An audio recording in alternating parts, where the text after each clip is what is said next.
Mapa Mount Pulag o Mount Pinatubo, mayaman sa magandang bundok ang Pilipinas. Kahit mahirap akyatin, tila heaven ang feeling kung ang tuktok ng mga ito tagumpay na mararating.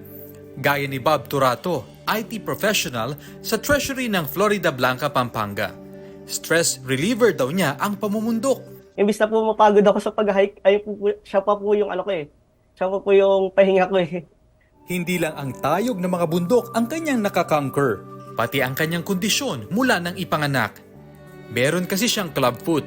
Paloob ang pwesto ng kanyang mga paa, animoy permanente na siyang natapilok. Sa una po, mahirap sir. Pero yung tumagal naman po, is yun po. Mas naano na po ng katawan ko. Mas lumakas po yung resistensya ko. Tsaka yung stamina ko po.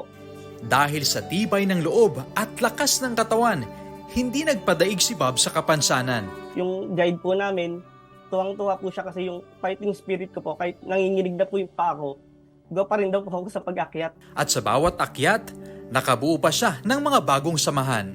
Kahit di po kami magkakilala, ayun po magiging, parang magkaibigan na po yung turingan po namin, tas tulungan po.